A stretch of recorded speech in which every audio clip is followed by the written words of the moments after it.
బాలీవుడ్లో సినిమా అవకాశాల అంశంలో ఇటీవల ఓ ముఖాముఖిలో చేసిన వ్యాఖ్యలు తీవ్ర దుమారం రేపడంతో ప్రముఖ సంగీత దర్శకుడు ఏఆర్ రెహమాన్ వివరణ ఇచ్చారు. తన మాటల వెనుక ఉన్న ఉద్దేశం ఎవరిని బాధ పెట్టడం కాదని, తన చిత్తశుద్ధిని అర్థం చేసుకోవాలని ఇన్స్టాగ్రామ్లో వీడియో సందేశాన్ని విడుదల చేశారు.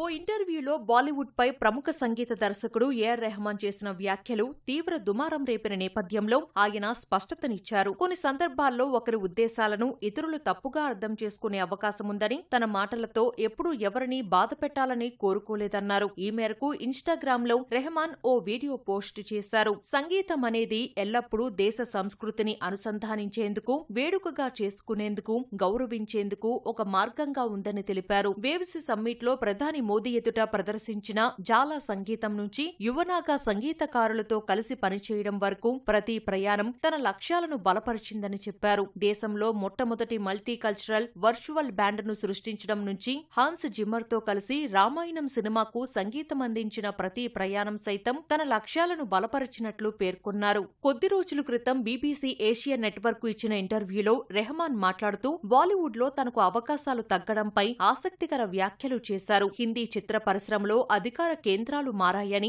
సృజనాత్మకత లేని వ్యక్తుల చేతుల్లోకి నిర్ణయాధికారాలు వెళ్లాయని పేర్కొన్నారు. ఇదే క్రమంలో తనకు అవకాశాలు రాకపోవడానికి మతపరమైన కోణం కూడా ఉండి ఉండవచ్చని, ఆ విషయం నేరుగా కాకపోయినా ఇతరుల ద్వారా తన చెవిన పడిందని ఆయన వ్యాఖ్యానించారు. ఈ వ్యాఖ్యలు సోషల్ మీడియాలో పెద్ద దుమారాన్ని రేపాయి. దీనిపై పలువురు ప్రముఖులు అభ్యంతరం వ్యక్తం చేశారు. రెహమాన్ వ్యాఖ్యలు ప్రమాదకరంగా ఉన్నాయని రచయిత్రి శోభాడే మండిపడ్డారు. రెహమాన్ ఇలాంటి వ్యాఖ్యలు చేయడాన్ని తాను నమ్మలేకపోతున్నానని, మతం కారణంగానే ఆయనకు అవకాశాలు తగ్గుతున్నాయనే దాన్ని నమ్మనని ప్రముఖ స్క్రీన్ రైటర్ జావేద్ అఖ్తర్ పేర్కొన్నారు. ఒకవేళ అదే కారణమైతే కొందరు హీరోలు ఇప్పుడు స్టార్ హీరోలుగా ఉండేవారు కాదని అభిప్రాయపడ్డారు. ఈ నేపథ్యంలోనే రెహమాన్ వివరణ ఇచ్చారు. 59 ఏళ్ల ఏఆర్ రెహమాన్ ప్రస్తుతం నితీష్ తివారీ దర్శకత్వంలో వస్తున్న రామాయణ చిత్రంతో పాటు పలు అంతర్జాతీయ ప్రాజెక్టులతో బిజీగా ఉన్నారు.